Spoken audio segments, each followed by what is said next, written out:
everybody. How are you doing? Hi, welcome to EnvironMental podcast.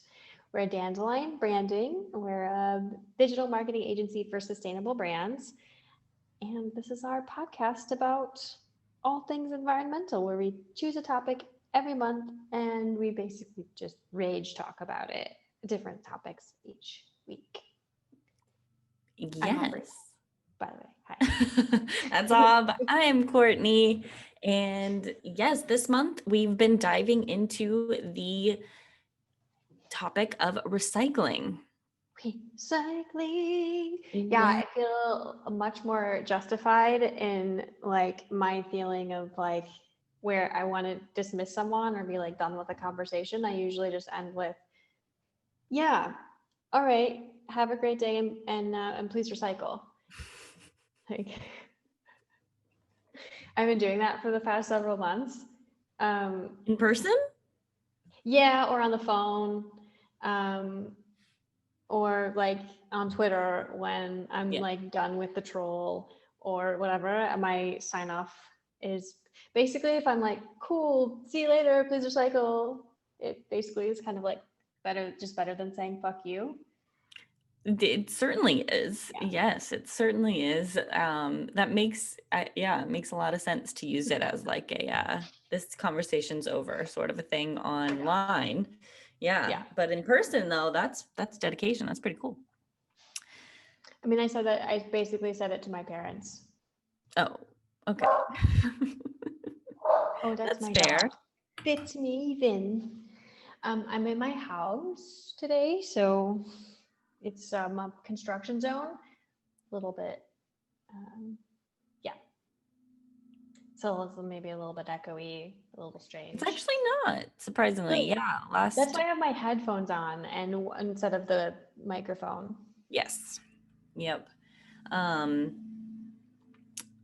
like clockwork, our gardener, community gardener guy is here mowing the lawn. So maybe this doesn't pick that up, but we're rolling with it. We're just, environments change, surroundings change. I guess that's kind of the same thing, but we are adaptable. Yeah. We're back in full shelter in place lockdown here in the Netherlands. It is December 15th of 2020. So lockdown. Yeah, you have a lot more concise rules than we do here. It's like restaurants have a lot of strict rules. They can't have indoor or outdoor seating, I think, anymore here. But it's kind of a free-for-all, America. Who knows? Cool. Who's in charge? We don't know. We actually don't know right now. I think that the electors confirmed yesterday, they all officially voted yesterday, December 14th, to confirm the electoral college vote. So I believe that did happen. That's great. That's what I heard, but you never know. Mm-hmm. But now the Senate has to confirm the electoral college's confirmation of the... Yeah. It's so silly. Yeah. Can we just have a popular vote?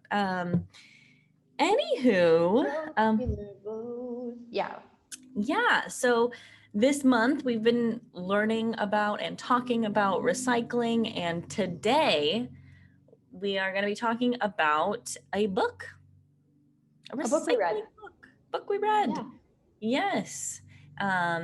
Reduce, reuse, reimagine. Yeah, and this is part of our monthly book series. This is our first environmental book. Yes, it is. But back when the podcast was off-brand, we read a book like business related or a lot of mindset stuff. Those are really good. And but now we're going to switch to each month the topic. So this month, we read Reduce, Reuse, Reimagine by Beth Porter. Is that her name? Nailed it. I don't even have it written down. Yeah, wow, you didn't even cheat? Oh my gosh, I have it up right in front of me. Wow. Okay. I just remember. Nice.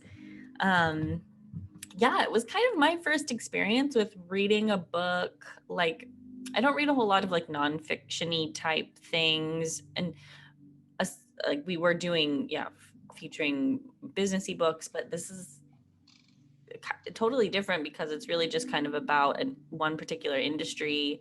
Yeah, Um, it's and informational. yeah, yeah. Instead of like before, it was a lot of mindset, a lot of business, a lot of conceptual stuff, and this is very like, here's the history of it, and here's what recycling is and what it means to recycle and what it is as a concept, and like it kind of brought light the complexities of a recycling system really well. I think it did that well with this book. Mhm. But yeah, it was kind of hefty.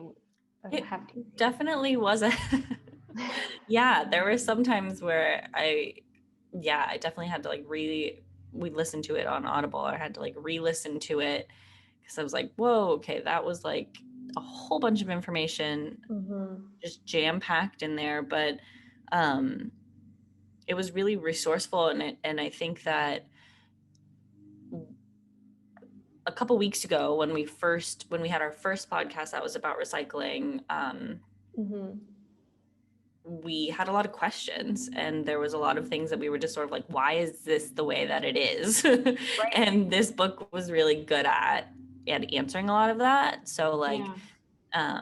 I definitely think that it was cool to learn about, and I think that it was put together in a way that helps folks kind of understand the history behind the industry, and then the current situation, and kind of Mm-hmm. how we as individuals play a role in that whole thing. And I liked that it really focused a lot on kind of individual responsibility, which I appreciated. Yeah. Yeah, and like why it's the individual's responsibility, because that's something that we talked about a lot in our last podcast, which was that like, why does it always fall to the individual? Mm-hmm. Why can't it fall on brands? And there's, I think, ways that it can be up to the brand, but really that comes down to the individual research and the communication about how the individual can do the recycling. And I think something that is really important is that it's so local. Like I didn't realize how local every part of the system actually is. Mm-hmm. Yeah, it is. It's like an integral part of a community, but something that's like behind the curtain a bit. Yeah. Yeah.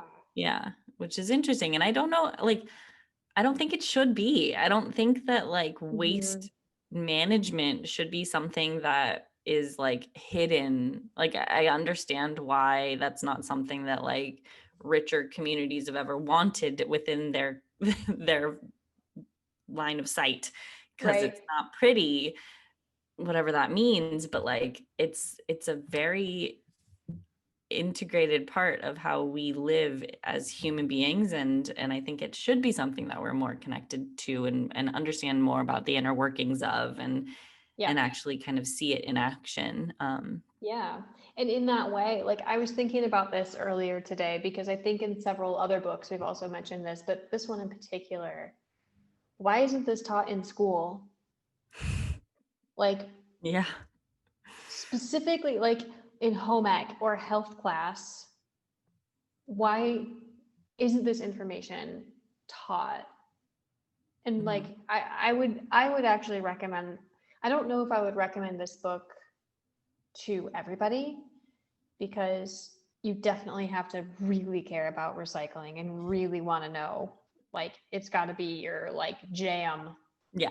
You want to read this book. The Yeah. last like hour, the chapter 9, I think would be really good, because that one is all about what you can and can't recycle and the Mhm. rules, and what like about plastic bags or coffee cups or like Mhm. Really that actionable. Yeah. that's a really actionable chapter. But the Mhm. other stuff is like, this is a textbook. Yeah. It definitely had textbook vibes. Yeah.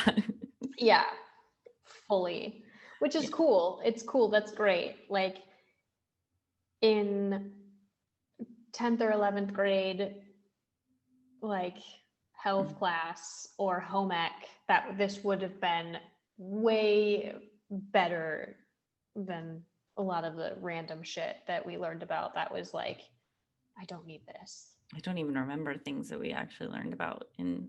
I remember learning about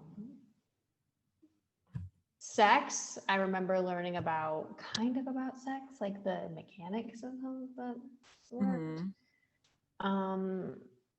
And I remember learning about about like protein and carbs and sugar, like kind of about nutrition. Okay.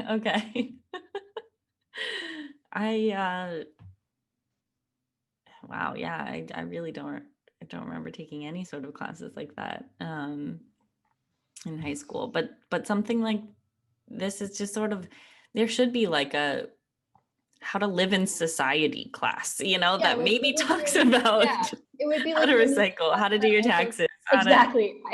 That's what I was just gonna say. Like this would go in the class of like how to do your taxes, How to be an adult, how how to to be a be an adult. functional member of society. Yeah, what else would go in that class? I would, yeah. Respect, anti-racism. Yep, yep.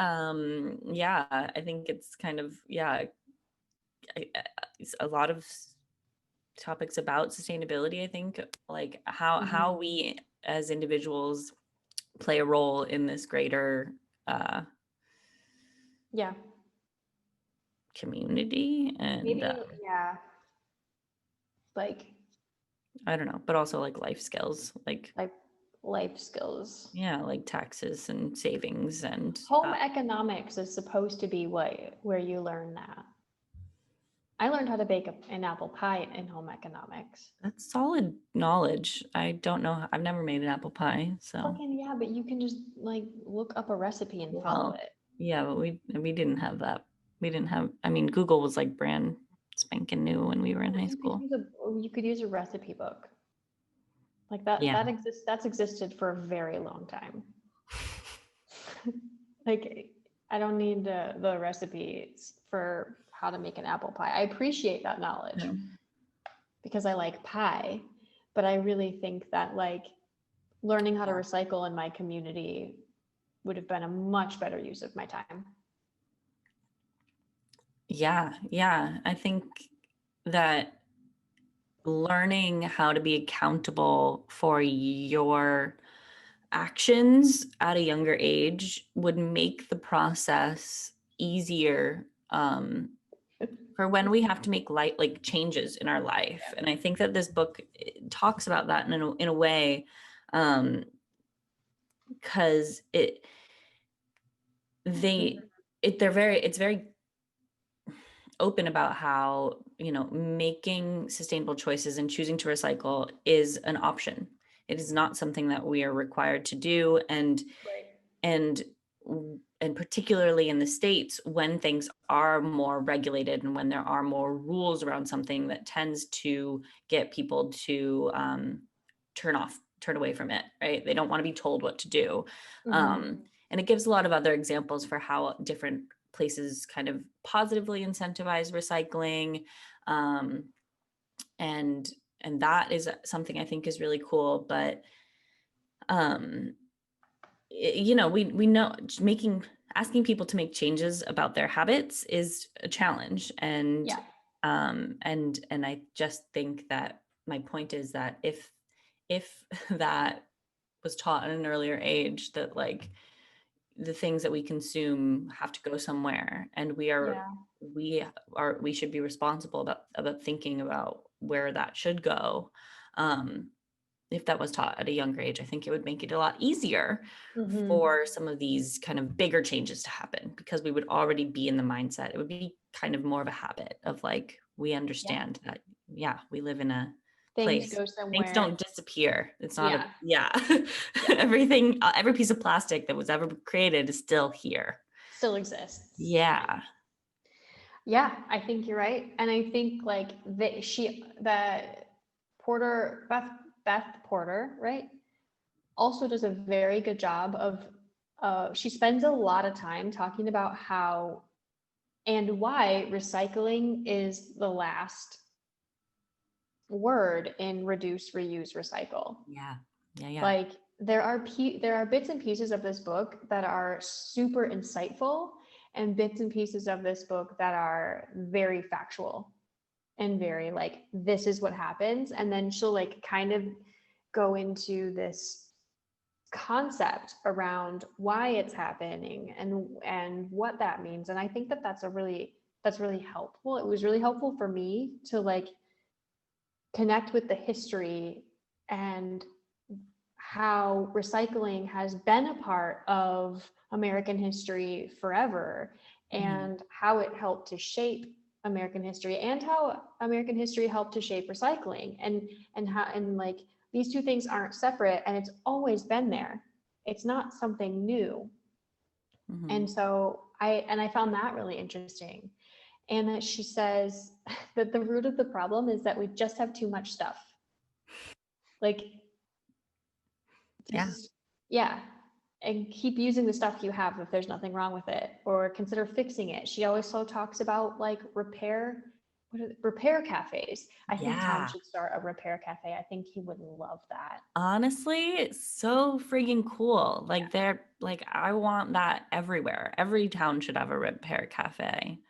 totally. Um, for those who don't know what that is, it's just sort of like a hub, a place where you can go and learn. You can bring in stuff that's broken. You can Hmm. go to learn how to fix it. There's like classes. Yep. It's kind of a community resource of like how to fix the Or yeah, things that you have. Yeah. yeah, or there are volunteers that will fix your stuff for you, Yeah. or like that kind of stuff. Yeah. I think Tom would really love to have like a community repair cafe where he volunteered to You'd be help. really good at it. It'd be Wow. so cute. Can you imagine him with like a little old lady coming with like a broken thing, and he's like, "Don't worry, I'll fix it for you." It would be so cute. All in Dutch, of course, but yeah. Yeah, the book definitely uses the Netherlands as like a positive example for a lot of Yeah, the they're things that work. yeah. I mean, Cool. it works. Like, people here just follow rules, and it's very small. The Netherlands is the size of like Maine or something. It's like so small. Wow. So it's easy if you like to put it into context. Hmm. It takes 3 hours to drive diagonally across the whole country. So like, it's easier to implement countrywide things, but like, even if you go down to the state level, the states don't have that quite yet. Um, and it's not federally mandated, like what can be recycled and how and who can, what can take. So I always think when the Netherlands is like on top, it's like, well, and then I can't compare that to the United States. I have to compare it to a state. Right. That's true. Like, Right. Yeah, the scale is way different. Yeah. yeah, totally Yeah. different. Yeah. Oh, I learned a new really good word, planned obsolescence, from this book. Oh, I yeah. Okay. Yeah. That's a It's great a word. concept that I understand, but like, she used it and explained it so beautifully, and I that I'm it made me really excited to, something about the way she talks about it just clicked in my head. Like, planned obsolescence. Yeah. Yeah. Shit is just made to break. Yeah, It's a thing that's real. Stop it.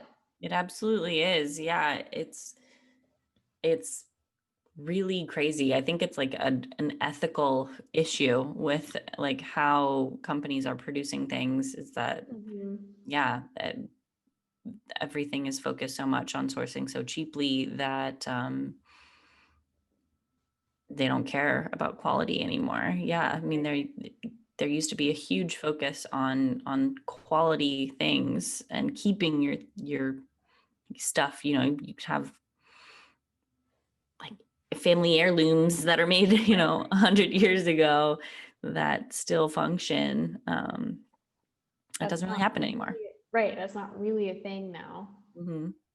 Um, Yeah. so yeah, I liked that. I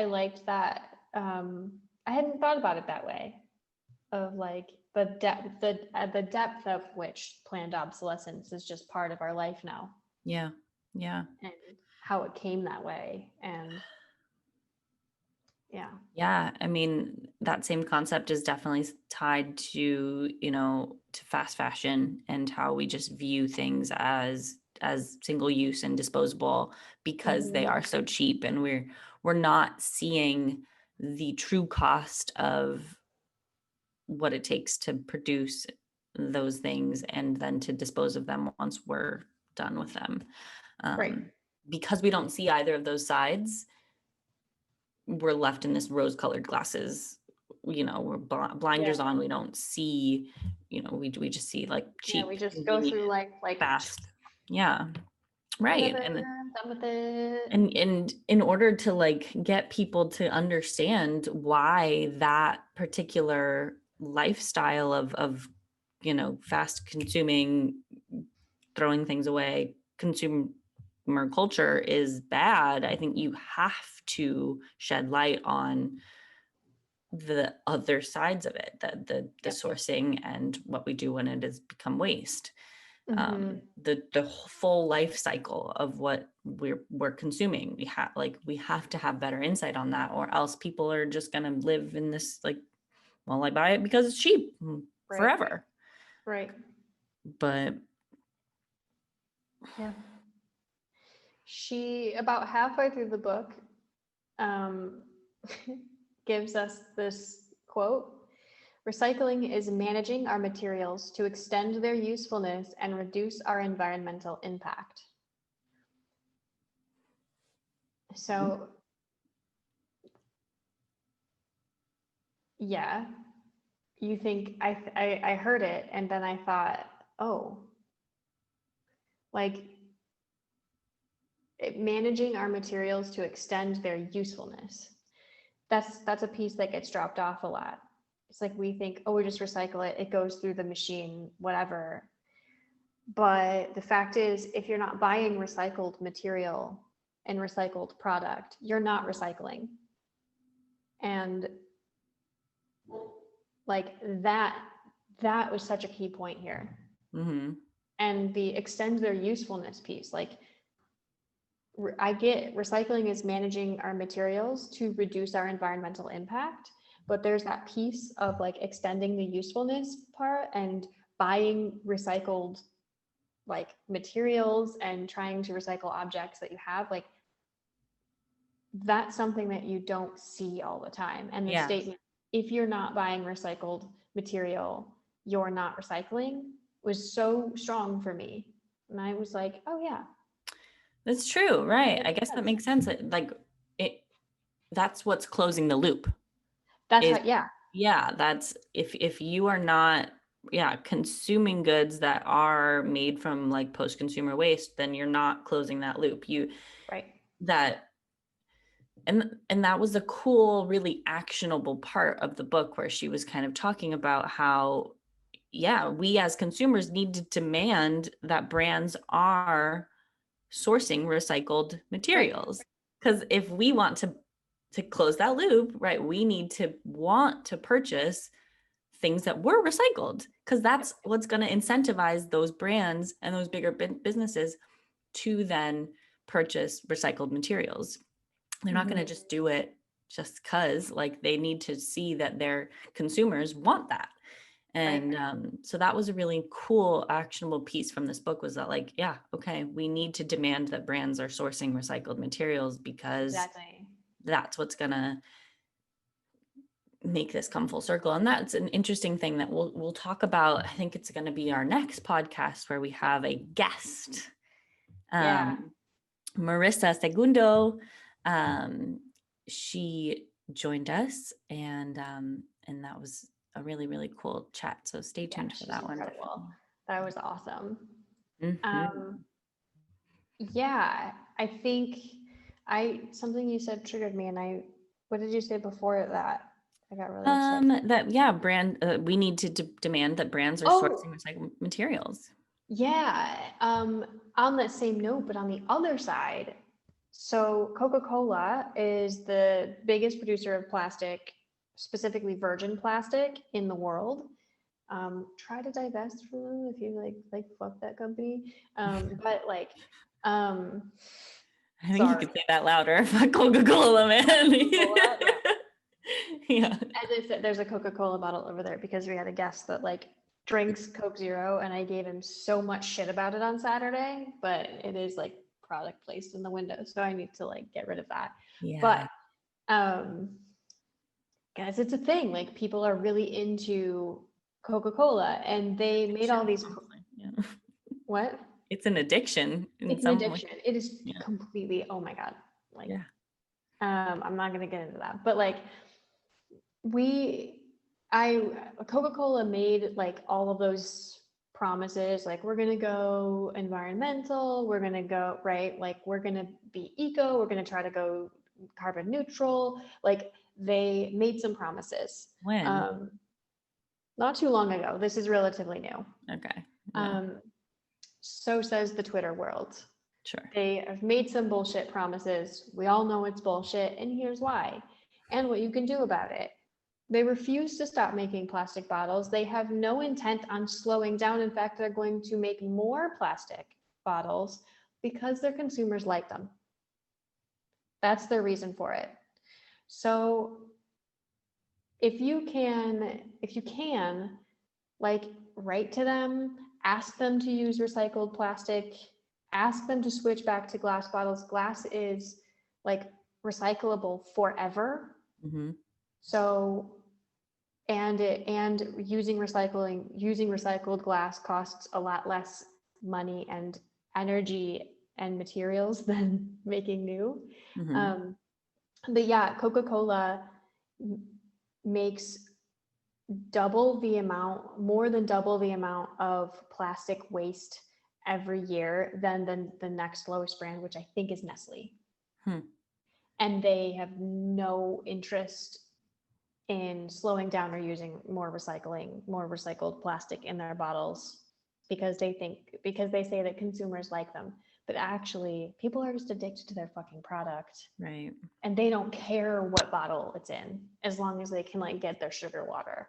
Mm-hmm.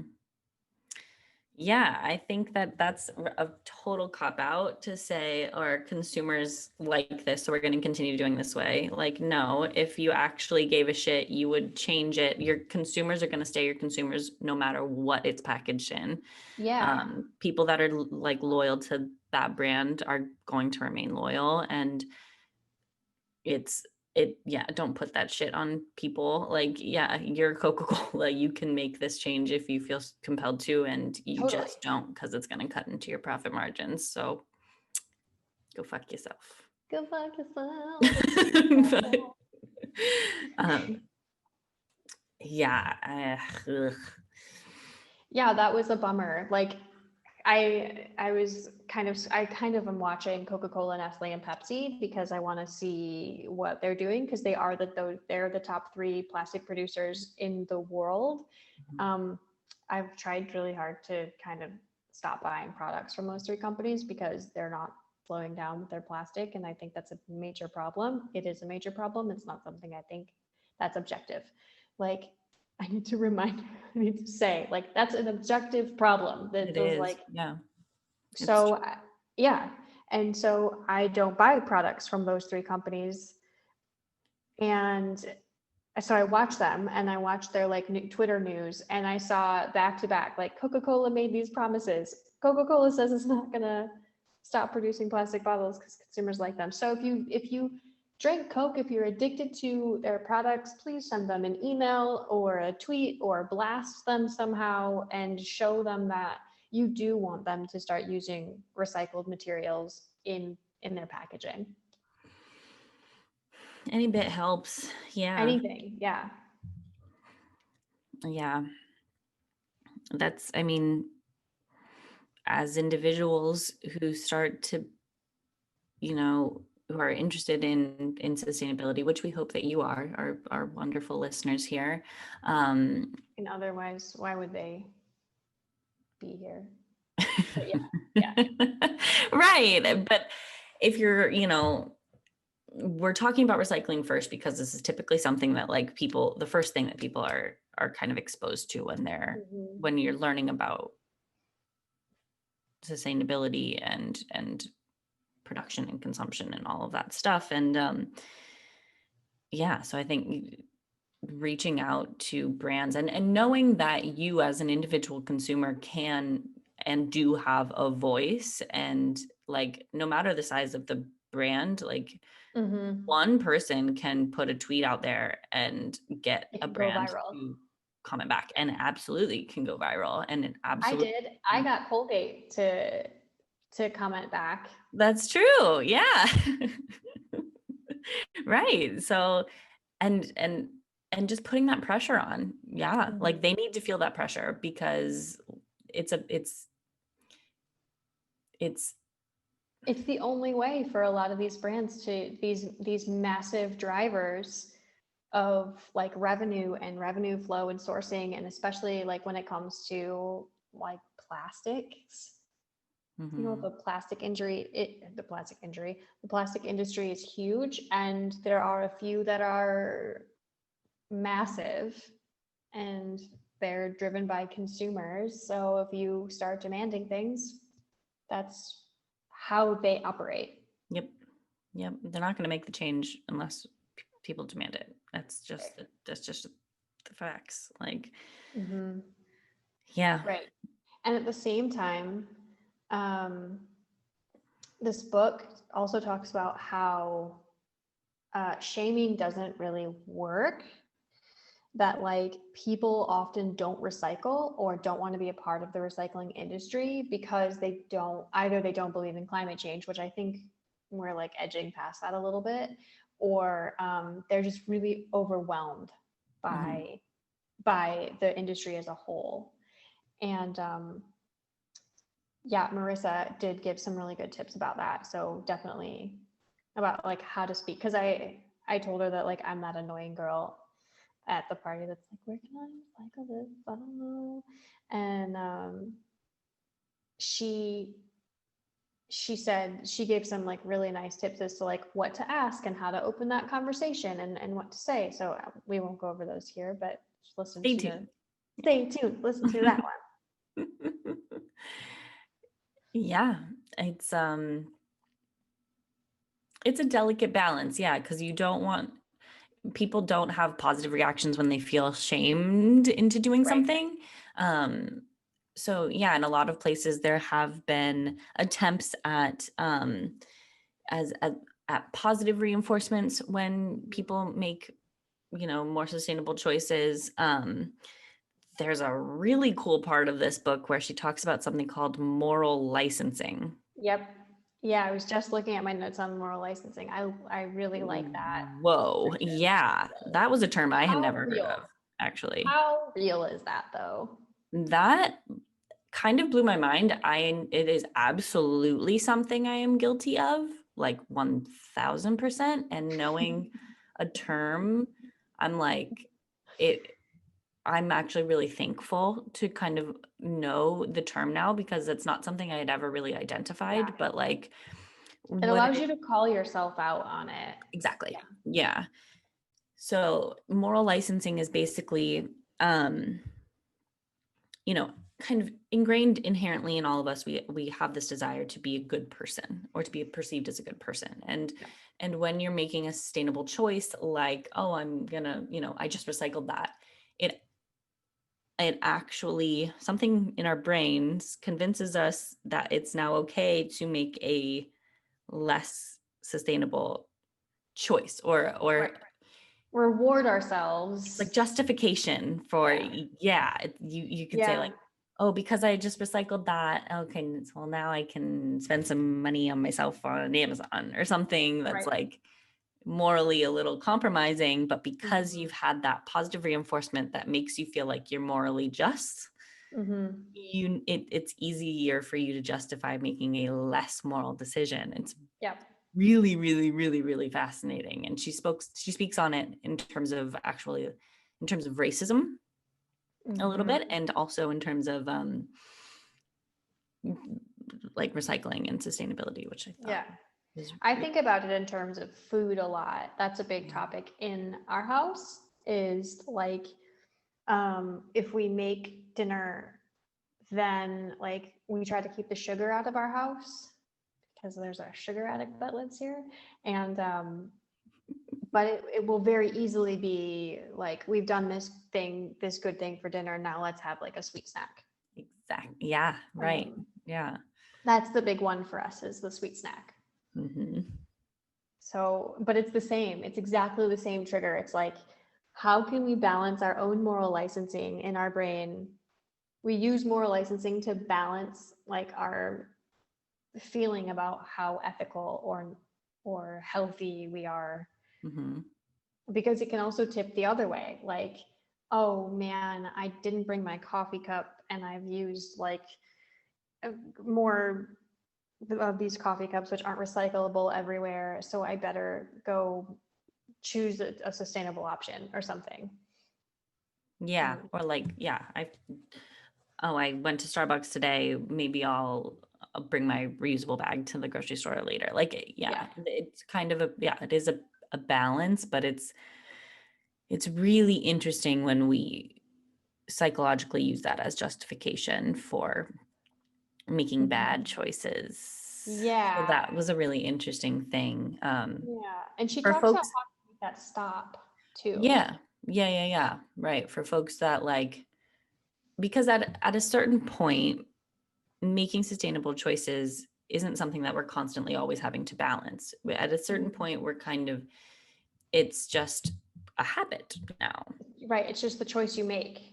Yeah. Always. It's not like a morality thing. It's not an external, I think moral people make these choices. It's Hmm. just like, yeah, of course I recycle. Like, Right. yeah, of course I take my coffee cup. Of course I always have my reusable bag. Like, these things just become ingrained habits, and then it's not like a fact. It's not a balancing act there.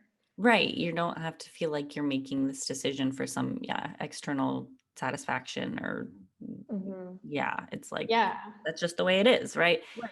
It becomes a normal part of life. And recycling has sort of gotten there, and she talks about like using reusable bags and using reusable water bottles, and seeing more people using those things makes you Hmm. feel more inclined to do it, and it's all just kind of this positive feedback loop. Yep. um, Yeah. and we just kind of need more people to like get involved.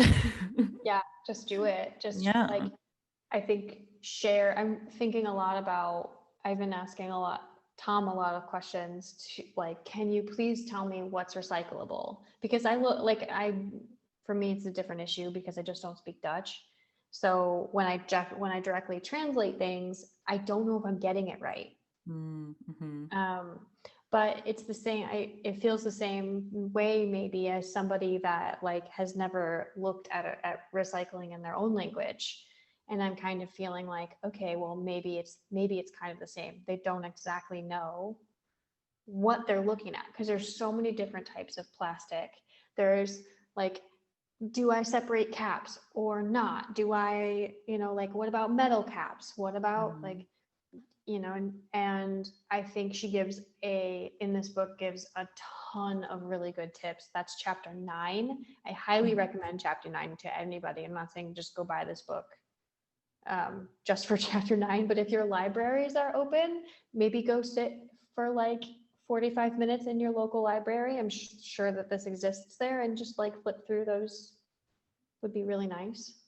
Yeah, it's definitely got some tips. And I I've, there was one particular quote that I really liked. It was sort of when she was wrapping it all up. I think it was also in chapter 9, where that was, I think, the last chapter. Mhm. So that was, Chapter 10 was like 40 yeah, minutes. it's just like, thanks. But she said that this was in reference to reduce, reuse, recycle, and that these are pieces of a process that can start at any time. Yeah. Like there is no rules that like, it's really just,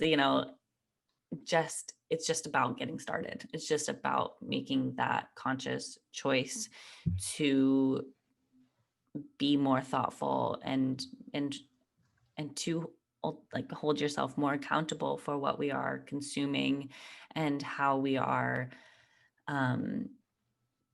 then then where that's going after that, how we're disposing of our waste. And I thought that was really nice that like, there's no step one. Step one is just try. Right. It's just go. Yeah. Yeah. If you're just Yeah. Maybe forgiving don't buy yourself, that, or yeah. maybe try to repair that before replacing it. Mm-hmm. Or, maybe looking at what you consume the most of. If it's like you drink a lot of plastic water bottles, okay, like Get maybe up. let's try to start recycling those, just those. That Yeah. that is something that is recyclable pretty much anywhere. Yeah, or just try to get a reusable water bottle that you can carry with you. That's even better option. Like if you Yeah. can just not use the plastic, that would be awesome. Yeah. Um, Just like one step at a time, really. yeah, Yeah. yeah, it's really about taking a step and then identifying that step as part of of how you live. Yeah. Because if you're doing it based on like, then you go back to moral licensing. Like every step kind of has a moral licensing piece until it's part of how you identify, Mm-hmm. I think, is what I kind of got from that, which makes sense. I think that's a reality. But Yeah. Yeah. I mean, yeah, it's always something that we'll have to that we're like weighing in the convenience of something versus making this choice out of the desire to be more sustainable. Until all of a sudden, yeah, you're just like, oh yeah, that's just my water bottle. yeah, That's you the one always I have a carry water all the bottle. time. It's Yeah. just, yeah. Yeah, you always have a water bottle, which I think is awesome.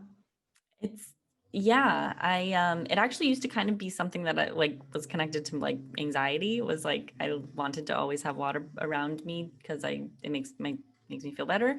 Um and I just kind of hate plastic water bottles. It's gross. It just tastes gross. And like, yeah, It's I always, leaching shit into your body. yeah. The way your water is structured is really important. Yes, Really. this is true. Yeah, so it just kind of becomes it's just a habit, right? And it doesn't take Mhm. that long for it to become a habit. Oh, Like it really, really doesn't. And I no. think that For me, it's a it's coffee cup. mm, I always have, like, I have one just here, like but I'm coffee. at a desk. Yeah. I Yeah. always use jars. I only use jars to drink out of, actually. I always have it with, I always carry a coffee cup. So I've always been known as the girl with the cups, with the coffee, because I always have a coffee cup in my hand. It's because I carry it with me because I never know when somebody's going to want to put coffee in there. It's important. Fill around it. Yeah. But even now in Noonan, like I just went and got it's a small town, but I just went and got my hair cut. And the lady was like, "You always walk around with a coffee cup." And I was like, "Yes, I do. Yes, I That's your do. thing. That's the thing." But I can fill it with different stuff to drink and stay hydrated. I don't have, that was my big waste thing a few years ago, was that whenever I walk past a coffee shop, I get one. So yeah, it's important for me to carry a coffee cup with me. Yeah. It's loud. It's not too bad, Oh, good. actually. Okay. Sorry, everybody. Um, Also, in this book, she talks about earth911.com, which is a dope website. Yeah, I You didn't go to can, it. I'm at it. That's what I was typing a few minutes ago. It's just to like see if this is something. I wrote it down in my notes and I was like, is that something I can suggest to people? It is. You can search for stuff, a product, and then put in your zip code, and they will tell you if it's recyclable and how to recycle it and where to go. They also have a phone line that you can call if you have questions. They Oh yeah.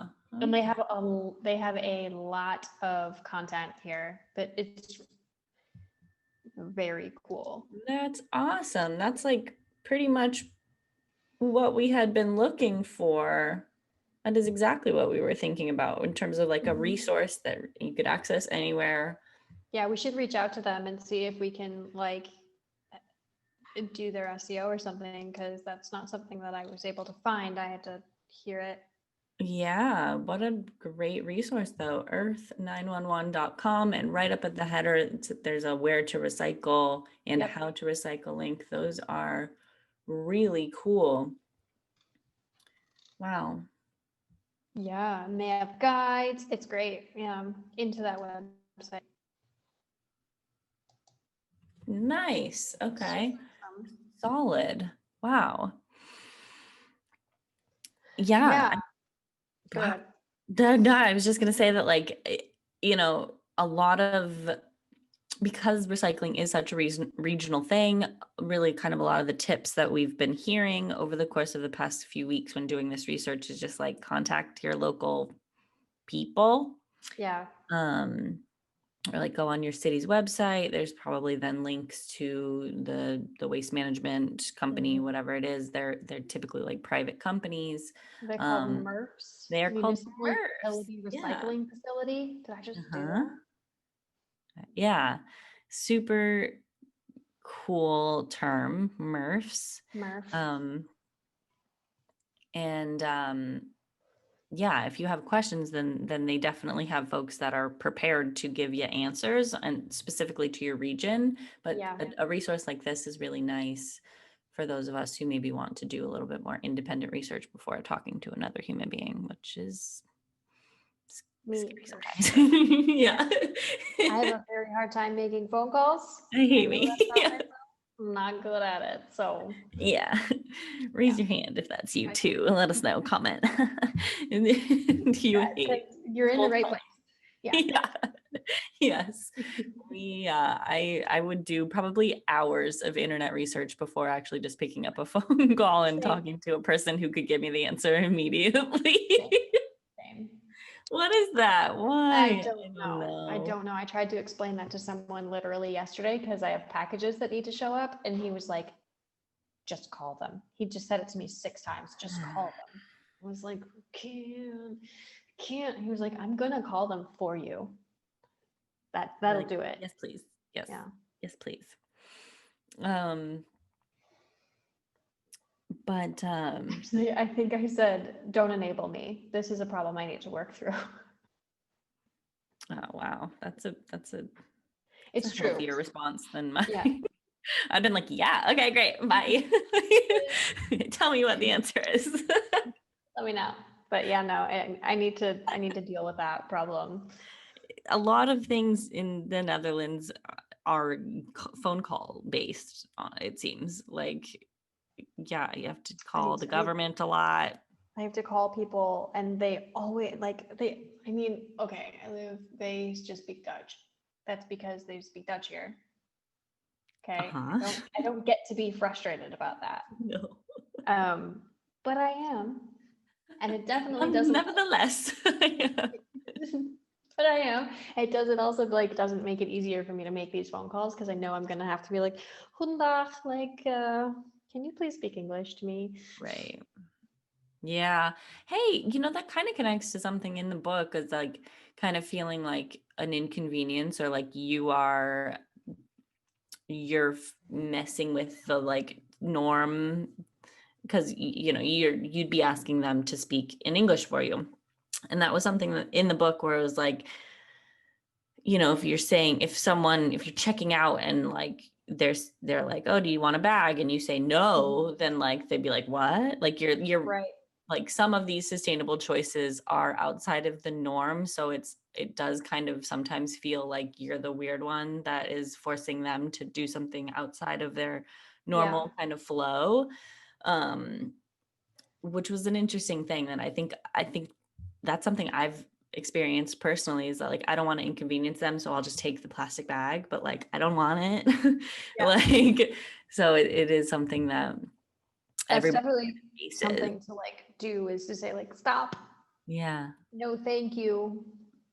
Yeah, we kind of just have to normalize that like, sometimes we will have to Say uh, no. yeah, just be vocal about Mhm. our choices. Yeah. And Mhm. you're not forced to take a plastic bag at any place. It's Yep. an option. It is a choice that should be left to you as the purchaser of the goods. Mhm. But anywho, that just reminded me of that part of the book. Yeah, that's a good part to bring up. Yeah. So basically, we're pro this book. Read it. If you're into recycling, definitely read it. You're going to learn a lot, and you're going to be able to connect with history. If you just want tips for recycling, check out earth911.com, or yeah, just go to your local library and get chapter 9. Or Stay tuned for next episode of Environmental Podcast with Marissa Segundo who's from awesome. recycle.com. She's so rad. She really, really like was our teacher for the episode that's coming out next week. Yep. She's a phenomenal educator, communicator about this stuff. She's super passionate about it. It was really cool to be able to have her on as a guest. We're very, very thankful to her Yep. for I'd love to have her back. She's down to come back. So I think as we go through this, we should definitely, because she also did want to talk about like discrimination and inclusivity in the sustainability industry, which is definitely something that we are going to cover. Mm-hmm. Oh, there is a book reference, a book recommendation that Beth Porter made, Dumping in Dixie. Mm-hmm. So that's maybe something we should visit. It's about environmental racism.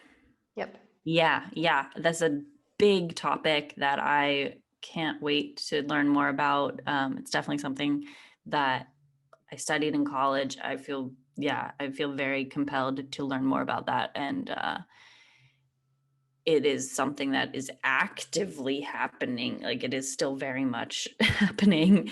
Yeah, And it is. it's been historically Yeah, I'm excited. I don't know what month we're going to talk about that, but we're going to work up to it, because I think we've talked about like having these more tangible, learning these more tangible things, I think will give us better language for the conceptual pieces that we want to talk about later on, like this, yeah, environmental racism, or like safe water for everyone, or like these types of like, how do you end poverty? Well, I don't really know the like ins and outs of that without talking about these other, learning about these other more base topics yeah. first.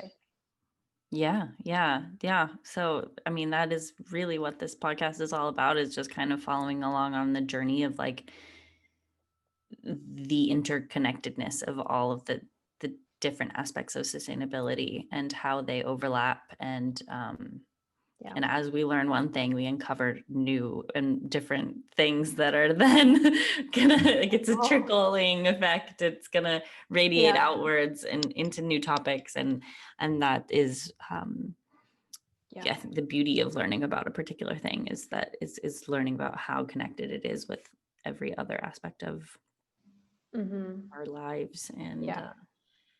She does a really good job of making those interconnections in this book, and I think that's helpful. yeah. That was helpful for me.